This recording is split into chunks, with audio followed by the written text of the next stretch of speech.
Hello again, everyone, and welcome back to Reddit Aliens. I'm John, and as always, thank you so much for being here. Good topic? Let's do it. People who work in the woods. What's the creepiest or scariest thing you've ever seen? Please remember to like, share, and subscribe. I was hiking off a mesa alone at night and kept getting the feeling that I was being watched. I had a headlamp that I was using in red mode because it was nearly out of batteries, and also to preserve my night vision, but mainly because it was almost out of batteries. Anyway, I get the feeling that I'm being watched for like the third or fourth time, and I'm just like, F this. What is this? So I turn around and turn the headlamp to spot mode, full bright white light. I see a shape or shadow quickly move behind some bushes, like 25 yards behind me. Real low, real fast, real smooth. I stood there for maybe a minute weighing my options, and decided I pretty much had none, and just had to keep hiking.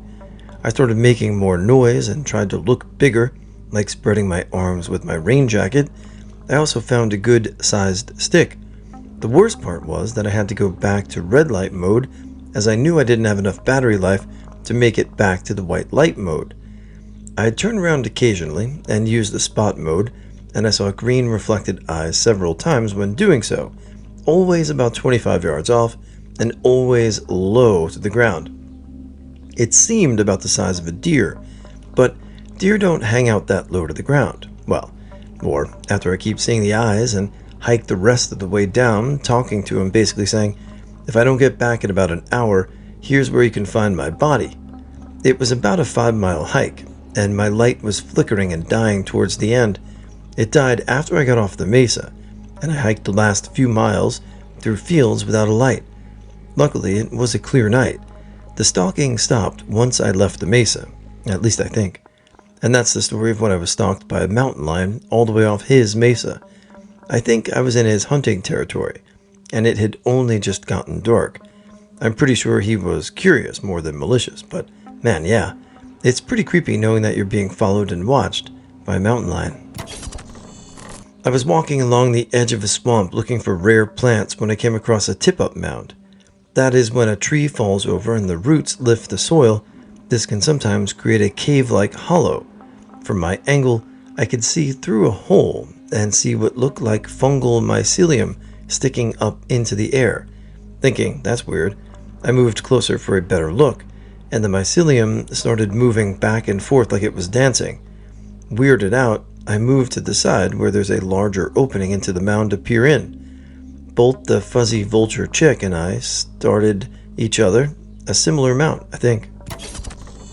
The whole panic in the woods phenomenon is pretty scary in itself. I don't work in forests, but there's some land that has been in my family for generations. It's in the middle of nowhere, is super rocky, and is pretty much just solid wood. Not useful for stuff like building a house out there, starting a farm, or anything. One family member lives in a trailer out there, but we mostly just use it for hunting purposes. But since it has been in our family forever, everyone is super familiar with it and is pretty comfortable out there. My dad hunts out there all the time, without anything creepy happening. But one time he said he was in his tree standing out there, and suddenly he felt like something was watching him. He didn't know what it was, but he did not like it. He did not even bother to gather his things before he fled the deer stand, because he was so freaked out. He just grabbed his rifle and ran back to his truck. He moved his deer stand and no longer hunts in that portion of the woods. It was just weird, because those woods are like a second home to my dad, and he's never scared out there. Forests in the southeast of Asia are so dense that a kilometer of clearing a path would literally drain you. Of course, you also have to worry about centipedes the size of your arm, poisonous snakes, poisonous spiders, poisonous plants, poisonous insects, eagles that can carry off a small deer, wild boars, gangs of monkeys, and poisonous centipedes the size of your arm. And then you have to remember that militants make a living off kidnapping tourists. Backpacking in Montana, we were about 20 miles in and on our way back to the vehicle, and we smelled death. I had identified the smell before the other two in my group and had the hair stood on the back of my neck, and we all went on high alert. I came a little further down the trail, and there was a dead mountain goat on the trail. Luckily, it had been dead for quite some time, and the body had already been scavenged. The first thought was, If I'm within sniffing distance of a grizzly, then what if I'm walking up on a grizzly's meal? Two things come to mind. While hunting in northern Idaho, my friend and I came across a lot of weird things hanging from trees, including crosses made of branches and other symbols. There were also some bear traps on the ground. As we explored further, we came across a hidden marijuana field. We decided to get out of there as fast as we could out of fear of getting shot or booby-trapped. In that same area a year later, we heard a couple of rifle shots and figured someone had gotten a deer. We decided to try and talk to them. I wanted to ask if they had been over the ridge where all that stuff was from the year before and to warn them to keep an eye out for traps. Well, we saw something across the canyon, and it was the scariest thing I've ever seen. The guy had shot a deer and then decided to have sex with the dead animal. At first, we laughed and then were grossed out, and then that turned into horror as we realized if he saw us, he might try to kill us. We ran as fast as we could back to the truck and never went back. That was 20 years ago, and I haven't been hunting since. Also, if you're wondering if we called the police, we did not, because we were right on the border of the reservation, and it's possible we crossed over at some point, but couldn't be sure, so we didn't want to risk being fined. I worked in national parks and also did some volunteer search and rescue. I guess I can talk about two of the worst things I ever saw in forestry. The latter one is scary but also deeply tragic. Spooky. I was on a multi-day off-road camping trip by myself in the wilderness, so technically I was not working. I had found myself enjoying a night in the woods, slightly tipsy on wine. I settled in for the night in my SUV and awoke to yelling far in the distance.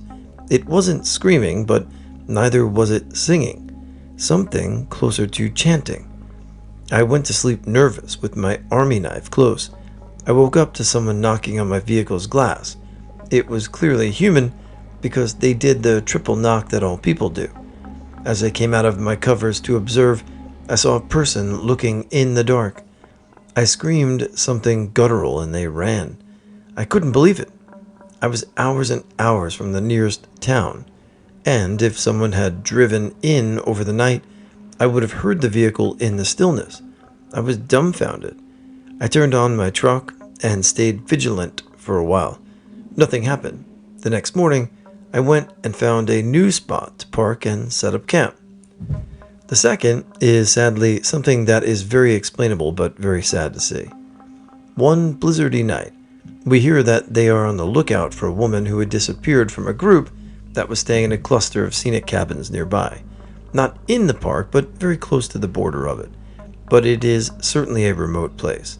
It took us about 2 hours to get to the cabins and talk to the people there.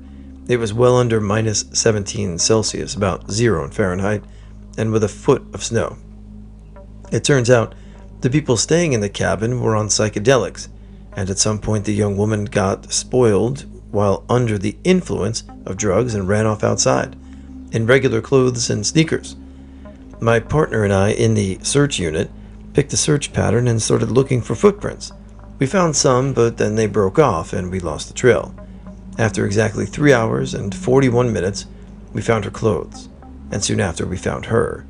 She was naked in her entirety, including her shoes. She was barefoot. We found her sitting against the tree and we rushed over. It was clear at this point that she was dead. At this time, local police were already on the scene, and after taking our statements, they left. It was a tough few nights later. Nightmares, too. Hey, I'm no square. And psychedelics used, at the right time, especially in the woods, can be a great experience if you're into that. If you're not familiar with the surroundings, you really should take extra precautions, though, and that's truly a tragedy. Sorry for her and family's losses. When I was a young teen, our church sent us on a long road trip to a youth camp up deep into the Colorado mountains. It was a cool camp, and I was having a good time with all the outdoor activities and such. I'd been assigned to a cabin with about a dozen other boys my age and a camp counselor who was a really awesome guy. One day we went on a full-day hike further into the mountains and got to a point before turning back where people could do whatever they wanted for an hour or so. Our counselor had told me and 3 other guys that the previous week he had gone exploring with another counselor and found what appeared to be an abandoned cabin not too far from where we currently were. he hadn't had a chance to check it out, so he asked if we'd like to go while everyone else dicked around. I don't remember how far it actually was, but I remember that as soon as we came into the clearing and saw the cabin, all the noises of the forest stopped, and it became eerily quiet. I also couldn't shake the feeling that we were being watched from the trees. The cabin looked normal enough, and as we got closer, the counselor peered into the windows. He informed us that it looked mostly already cracked open, so he walked in. We followed closely behind and entered an empty front room comprising half of the cabin. Again, I felt like eyes were glaring at us from the woods, but I could now sense a straight hatred coming from whatever it was. I began thinking I needed to get out, but the worst was yet to come, as when we entered the back room, in the middle of the floor was a giant pentagram, and sitting in the middle of the pentagram was a single wooden chair with a toilet seat on the top of that. Nails driven through to cover the entire seat. We all started to freak the F out and are ready to jet, but the counselor wanted to check the last room. He looked in and saw a pot of water boiling on a gas stove. His face turned white as a sheet, and he immediately yelled for us to get the out of there and run. We took off out the front door and hauled ass the entire way back to the rendezvous location. Watching them, and the counselor asked us to keep it to ourselves, and we didn't talk about it until we were back at our own cabin. I asked the other guys, as they said they had also felt the same creepy feeling of someone watching them. One of the guys said he could hear piercing buzzing in his ears as we ran away. That was the last time we ever talked again. Although I'm now in my 30s and have since gone on several long backpacking treks through the mountains, I haven't encountered anything like that again. TL, DR, went to youth camp in the Colorado mountains. Break off from group to scope out the abandoned cabin. Find that it is occupied by someone or something into some evil shit. I grew up off-grid on a mountainside with no neighbors for at least a mile. I know that because our driveway was almost exactly a mile long and no one shared it. We didn't have power or a phone, and as a young teen, I'd often walk about 2 miles through the woods to a friend's house, who lived closer to the main road. I'd usually do this barefoot in the dark, because that's what you do when you can't afford shoes, let alone batteries or flashlights. The trick was to feel the path with your feet and look up to find gaps in the trees. Anyway, they kept a herd of sheep, and one year something killed one of them and dragged it about halfway to my house, then ate it beside the trail. I walked past it in the dark, and even in the moonlight, I knew that there wasn't supposed to be a bright patch of white in this part of the trail, but I wasn't exactly going to stop and investigate. I was a brave kid, but we did see black bears and cougars around, and I knew I wouldn't find anything good in the dark. Anyway, I started taking another trail to my friend's house, but in retrospect, that probably wasn't any safer. For what it's worth, Oregon only has one fatal cougar attack on record ever, and I don't think I was ever in serious danger, but it was still pretty creepy. Years ago, I was at a friend's 16th birthday with about 20 other people. They owned a huge property with something like 10 acres of woodland behind it. This is in Australia. In the middle of the night, we decided it would be fun to play murder in the dark in the woods. Me and my mate grabbed a ladder, thinking we would climb a tree and pull it up behind us, and no one would ever find us. So, we're stomping through the bush, lugging this ladder with us, while we can hear the person who was it counting to 100. All of a sudden, everything goes quiet around us. Insects stop. There's no wind, etc. Even the counting sounded muted. And we start hearing this rhythmic thumping sound, something like a galloping horse coming from somewhere in front of us. As we're sitting there, puzzled by the sound, it starts to get louder and closer, and we both swear we started to see a light coming through the trees in front of us. At that point, we ditched the ladder and bolted back the way we came. When we got out of the woods, we told everyone what we saw, and then my friend's dad told us to get his ladder back. So off we went, all 20 of us, into the woods with torches, retrieving and found the ladder. It was perfectly set up, just sitting in a small clearing of soaking wet. To this day, we still can't explain it and haven't tried to go out in the woods at night again. My dad used to take us to Wyoming. One night we were driving around very late at night. It was pitch black. My dad was looking for an abandoned camping site in order to not pay a camping fee for us to set up a tent. I remember that he eventually found a spot, and it seemed like he had drove pretty deep into the campground to avoid having anyone know we were camping there without pay. Next to the camp spot my dad picked out, which looked like it had not been used in a very long time, there was a small river that ran close to the camp spot. My dad said he kept hearing large boulders or massive rocks behind tossed into the water next to our camp. My dad decided to take the tent down and leave because he was concerned and wanted to prevent anything from hitting our tent at night. He was not sure what I was, but only claimed that to him they were massive rocks that would make that loud thumping splashing sound. Why would someone be throwing massive rocks at the river next to our tent? Maybe it's because he had the headlights on while setting up the camp at night. Maybe that bothered some unknown nearby campers that we were unaware of. Who knows? I was doing railway security need Aberdeen, Scotland. There was a stretch of road that only led to where we worked. For context, the site, I was at in a small forested area, and the only road led to it. On a regular basis, the security there would only be about one person on the site at any time. The site's reason to exist was for vehicles to access the railways.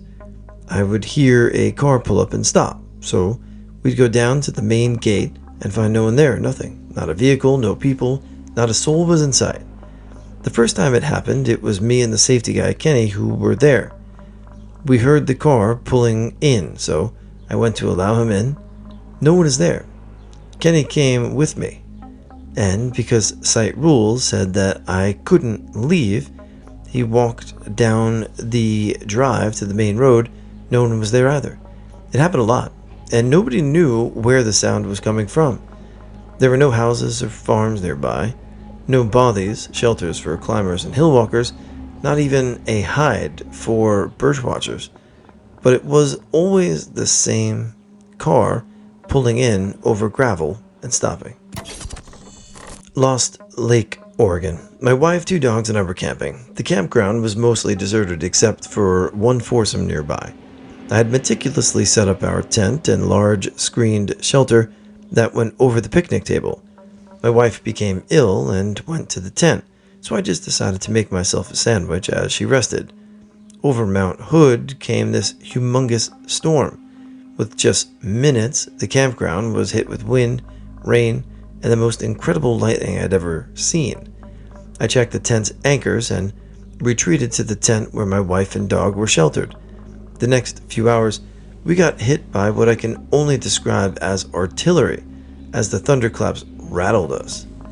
It was still drizzling when I rolled out of the tent, expecting the picnic shelter to be somewhat in Idaho. Surprisingly, the shelter remained intact except for the loss of a folding chair. I was walking inside the shelter around the table, and right next to my Yeti was the biggest shit I'd ever seen. It looked like a dragon had deformed. It was at least 3 feet long and thicker than my arm. It was in a perfect piled spiral, like a poop emoji. I called the foursome of campers nearby to come take a look, hoping maybe they could explain what had shit next to my cooler. Unfortunately, they didn't speak much English and were apparently perplexed as I was. We both packed and left within an hour. So between my ex's illness, the storm, and a pile of Godzilla shit, we cut our vacation short.